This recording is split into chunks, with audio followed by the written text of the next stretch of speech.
Bu gal ko'rsatuvimizda Gulnoza Hamidova haqida to'xtalib o'tmoqchimiz. Gulnoza 1987-yili Farg'ona shahrida tug'ilgan. 2005-2009-yillarda Farg'ona davlat universiteti talabasi bo'lgan. Shundan so'ng maktabda o'quvchilarga ingliz tilidan saboq bergan. 2023-yilda Buyuk Britaniyaning Aberdeen universitetida magistraturani tamomlab kelgan. Hozirda Farg'ona davlat universiteti tarjimonlik markazi rahbari lavozimida ishlab kelmoqda. Darslarimda bolalarni qiziqtirish uchun shu o'qituvchilar oddiy PowerPoint dasturidan foydalanib prezentatsiyalar qilishsa, men ko'proq yana ham animatsiya beradigan, yana ham bolalarni qiziqtiradigan dasturlarga qiziqishni boshlaganman. Prezi, Focuski degan programmalardan men animatsion prezentatsiyalar qilib, darsimni qiziqarli qilib o'tishga harakat qilardim va o'sha davrda menda IT ga bo'lgan qiziqish boshlangan.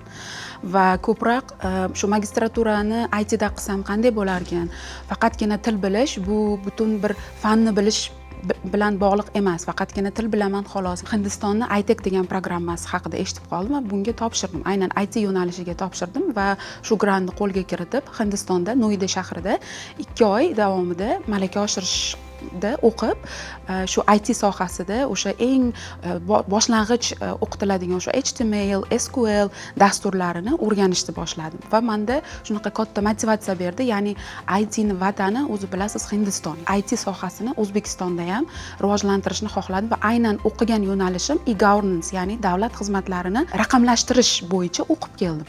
Va qanday shu har bitta davlat xizmatlari idoralaridagi ilovalar shu fuqarolarga qulaylik qilish jarayoni yana ham tezlashishi uchun O'zbekistonda shu soha bo'yicha yana faoliyatimni davom ettirishni xohladim. Magistraturani IT yo'nalishida o'qishga harakat qilib, Shotlandiyani Aberdeen universitetiga IT yo'nalishiga hujjat topshirdim va menda shu universitetdan menga xat keldi, ya'ni email orqali acceptance letter deyiladi, ya'ni qabul qilinganlik xatini qo'lga kiritdim. Universitetda 1 yillik summasi $25,000 edi. Lekin menda u paytda $25,000 yo'q edi. El-yurt umidi jamg'armasi haqida Facebookda ko'rib qoldim. Qani o'zim sinab ko'ray deb El-yurt umidi jamg'armasiga hujjat topshirdim. Qarangki, hujjat topshirganimdan keyin menga shu suhbat jarayoniga taklif qilishdi. Suhbat jarayonida o'sha 15 ta vazirlar, u yerda psixologlar, juda katta mutaxassislar bilan birgalikda suhbat bo'lgan. 25-30 minut daqiqada men bilan ular suhbatlashgan. Va El-yurt umidi jamg'armasi menga shu o'qish pulim, ya'ni $25,000 ni to'lashga, demak, sertifikat berilgan.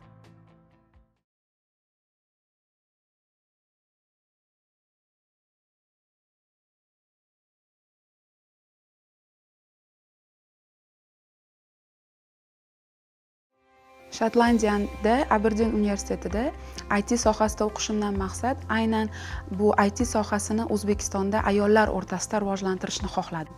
Chunki ayollar o'rtasida bu IT sohasi juda ham qulay. Chunki ya'ni bizni o'zbek ayollarimizni uydan turib, masofadan turib bemalol pul topishlari mumkin bo'ladi. Ya'ni ayollar uchun bu juda ham qulay soha. Farg'ona shahrida o'zim IT sohasida o'qiganligim uchun uyda o'tirgan ayollarga kompyuter savodxonligi bo'yicha dars berishni boshladim. O'zlari qaysi sohaga qiziqishsa, misol uchun qandolatchilik yoki chevarchilik, uydan turib, ya'ni o'sha sohasini IT ga qanday qilib raqamlashtirib, ularni bozorga olib chiqish, ya'ni tovar sifatida sotishga o'rgatishni boshladim va ular o'z bizneslarini yo'lga qo'yishni boshlashdi. Va bundan o'zim ham juda ham xursand bo'ldim va ana shu ayollarni yutuqlarga erishganini ko'rib, bu sohada yana ham yangi innovatsiyalarni olib kirishga harakat qilyapman. Shotlandiyada IT sohasida o'qiganimdan keyin Farg'ona davlat universitetida talabalarga shu IT sohasini o'qitishni boshladim va bundan tashqari har xil xalqaro grantlarga topshirishni va xalqaro dasturlarda mentor sifatida faoliyat yuritaman. O'zbekistonda Technovation Girls degan dastur bor. Mana shu dasturda Farg'onada bir necha yillab koordinator va hozirda shu IT mentor bo'lib faoliyat yuritaman. Maktab yoshidagi 14 yoshdan 8 yoshdan 14 yoshgacha bo'lgan qizlar o'rtasida o'tkaziladi. Bu dastur va bu dasturda mobil ilovalar yasashni o'rgatamiz aynan va mana shu dasturlar davomida qizlar o'rtasida IT sohasini rivojlantirishga o'z hissamni qo'shib kelaman. Va bu dasturda Technovation Girls bu qizlarga mo'ljallangan dastur. O'zim ham shu ayollar, maqsadim ayollar o'rtasida IT ni rivojlantirish edi va aynan mana shu dastur aynan menga to'g'ri kelganligi uchun mana shu dasturda hozirda faoliyatimni olib boryapman. Gulnoza ta'lim olgan Aberdin universiteti Buyuk Britaniyaning Shotlandiya shahrida 1945-yilda ochilgan. Ushbu universitet dunyodagi 150 ta eng yaxshi universitetlar qatoriga kiradi. Bu yerda 15 mingdan ortiq Buyuk Britaniyadan tashqari eng rivojlangan davlatlardan kelgan talabalar tahsil oladi.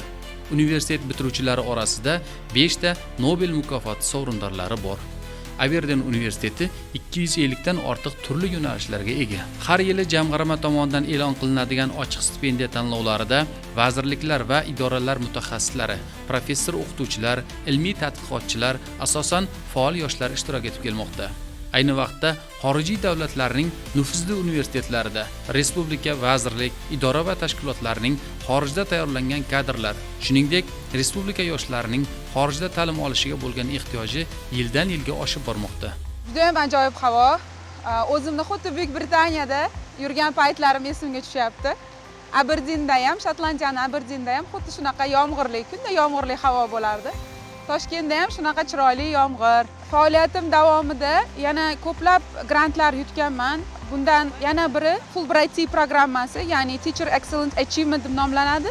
Bu ingliz tili fan o'qituvchilari uchun Amerika Qo'shma Shtatlari tomonidan ajratilgan, ya'ni jamg'arma. Mana shu dasturda ham g'oliblikka erishib, Montana State University, ya'ni Montana davlat universitetida 2 oy davomida malaka oshirib qaytishga muvaffaq bo'lganman. Amerika rivojlangan davlat, albatta.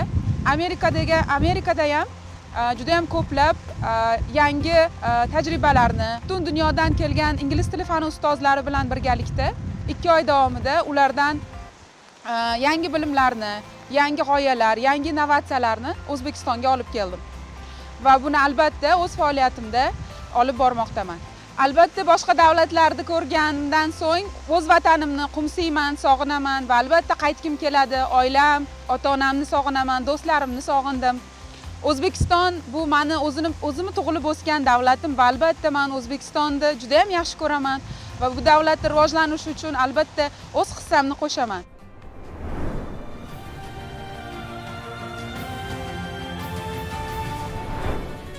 El-yurt umidi jamg'armasi stipendiya tanlovlarida kimlar ishtirok eta oladi degan haqli savol tug'ilishi aniq. Qisqacha to'xtalib o'tishga harakat qilamiz. Jamg'arma stipendiya tanlovlarida O'zbekiston Respublikasining barcha fuqarolari, ularning respublikadagi ish va o'qish joyidan qat'iy nazar ishtirok etishlari mumkin.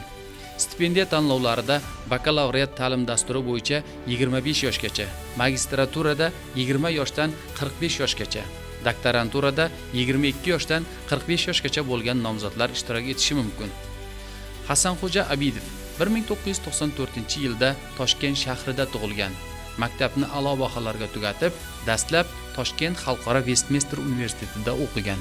2015-2017-yillarda Buyuk Britaniyaning Sunderland universitetida, shundan so'ng Yaponiyada siyosiy fanlar bo'yicha tahsil olgan. 2021-2022-yillarda El-yurt umidi jamg'armasi orqali Buyuk Britaniyaning Glasgow universitetida o'qigan. Hozirda O'zbekiston Respublikasi Markaziy banki loyihalar, jarayonlar va ma'lumotlarni boshqarish departamenti direktor o'rinbosari lavozimida ishlab kelmoqda. Misol uchun o'rtacha mana Buyuk Britaniyadagi magistraturani o'qish narxi 20 ming, 25 ming dollar bo'ladigan bo'lsa, men o'sha paytda ko'zlagan universitetim bundan ancha yuqori edi.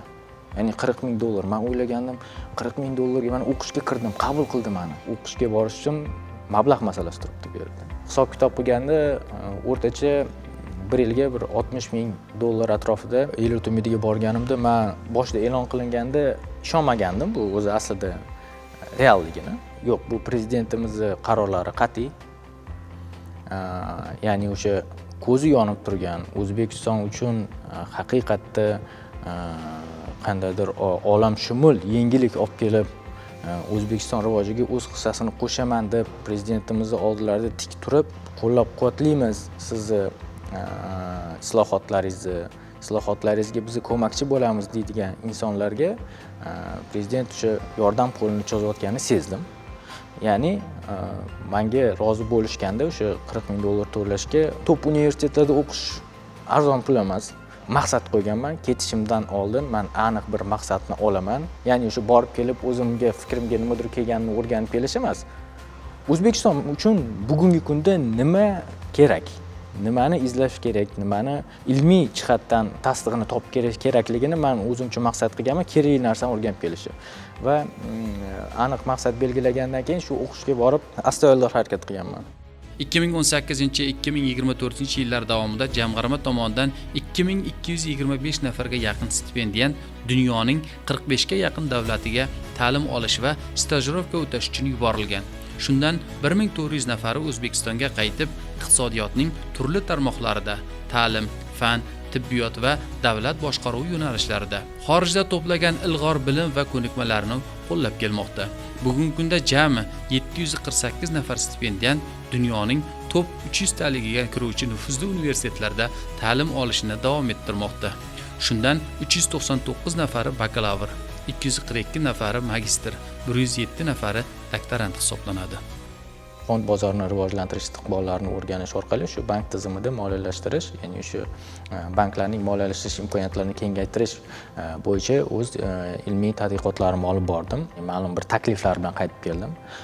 Va bu takliflar bugungi kunda shu Markaziy bank faoliyatida ham inobatga olinmoqda. Buyuk Britaniyada o'qigan paytimda mening kursdoshlarim ham o'sha dunyoning yetuk davlatlaridan bo'lgan, ya'ni o'sha Xitoydan, Yevropa davlatlaridan, AQShdan kursdoshlarim bo'lganda, men ularning tajribasini, ya'ni ularning moliya bozoridagi holat, qanday tajribalarni biz O'zbekistonga adaptatsiya qilish mumkinligi to'g'risida fikr almashganman. Albatta, o'sha Buyuk Britaniyaga borganim birinchi kunidan boshlab mana shu davlatning arxitekturasi juda hayratlantirgan. Ya'ni o'sha bu qadimgi zamonlarda qurilgan binolar, xususan shu o'zim o'qigan universitet ham 1451-yilda tashkil etilgan bo'lib, bu bino tarixiy obidalardan biri hisoblanadi va ko'pgina turistlar Glazgo shahriga aynan shu universitet binosini ko'rishga ham keladi. Men Yaponiyada o'qigan bo'lsam, Yaponiya tilini bilaman. Buyuk Britaniyada o'qiganman va Buyuk Britaniyadagi o'tdagi universiteti Toshkentdagi filialda o'qiganman. Albatta ingliz tilini bilaman va bu juda qo'l kelgan menga. Boshqa davlatdagi tengdoshlarimdan meni muloqot darajam yuqoriroq bo'lganligi menga bilim olishda ancha osonroq bo'lgan ularga nisbatan. Ya'ni o'sha professorlar bilan muloqot qilish. Shunga amin bo'lganmanki, bizning maktablarda berilayotgan ta'lim ancha to'liqroq ularga nisbatan. Ya'ni bizni fikrlash doirasimiz ancha kengroqki, nima nuqtai nazardan. G'arb davlatlarida asosan qandaydir bir ma'lum bir yo'nalishga fokus berilsa, u yo'nalishda fokusdan hech kim chetga qochmaydi. Ya'ni o'sha fokusda faqat o'sha yo'nalish bo'yicha bilim olib ketaveradi. Ya'ni o'sha boshqa sohalarda bilimga ega bo'lish qiziqishi jamnaqa ko'p emas. Bizda maktablardagi berilayotgan bilimlar unikalligi shundaki, ya'ni o'sha har tomonlama insonni rivojlantirishga qaratiladi. Bu geografiya bo'ladimi, bu o'sha algebra, matematika bo'ladimi yoki musiqa bo'ladimi?